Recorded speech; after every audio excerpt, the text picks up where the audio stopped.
way to go. Cliff, if you don't mind, you told a beautiful story yesterday about the blind woman. Mm-hmm. And I would love if you would be able to share that with everyone on here. Mark and Susan were married a few Is this years. real people, by the way? Yes. Really? I think so. I'm pretty sure, yeah. Okay, cool.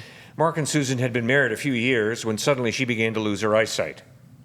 And she got really depressed and sank into a deep slough of despond. But Mark said, listen, honey, I'm going to stick with you, and I'm going to help you learn how to do your job blind. And so they worked hard at it. He went with her to the office every day, showed her how to do her job as a blind woman, and then he would leave for his work at an army base. Well, one day he turned to her and said, Susan, I'm sorry, but I'm getting to work too late. You're going to have to go to job on your own. And she was freaked out. There's no way I can ride the bus, walk the streets, go up the stairs, go into the office building, go upstairs and sit at my desk and do this on my own. And he said, no, honey, I'm going to stay with you. I'm going to teach you. And so they did it for a couple of weeks. And then eventually he said, okay, I think you know it well enough. I've got to go to work at an earlier hour. So Monday came, she got on the bus, walked the block, walked up the stairs, seamless. Tuesday, Wednesday, Thursday, it went beautifully. Friday, as she's getting on the bus driver says, you know, you're a really lucky woman.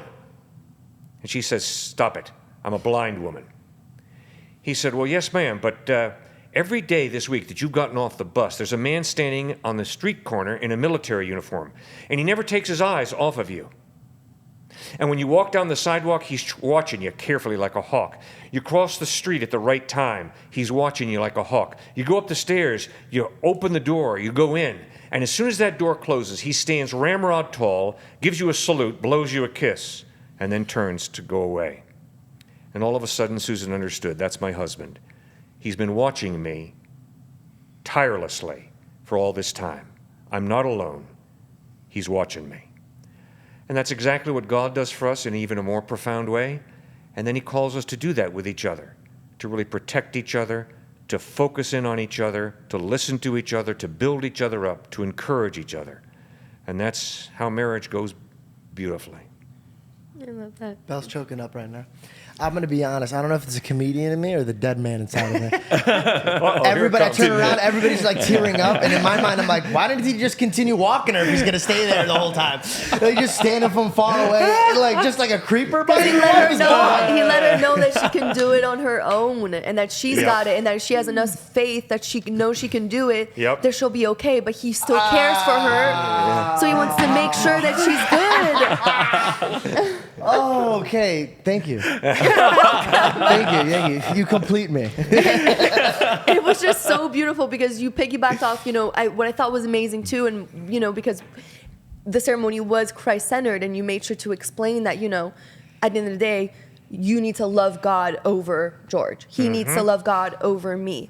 And you made that the importance that we can never put ourselves above that. That's and then right. you led into this beautiful story. And I just thought that you couldn't have put it in a better way of what a relationship with one another should be like.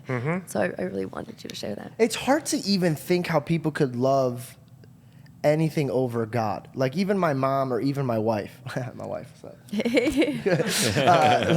It's my wife right there. I look at Belle and I'm like, whoa, dude, beautiful brains, heartfelt, loving to the family, generous, meek.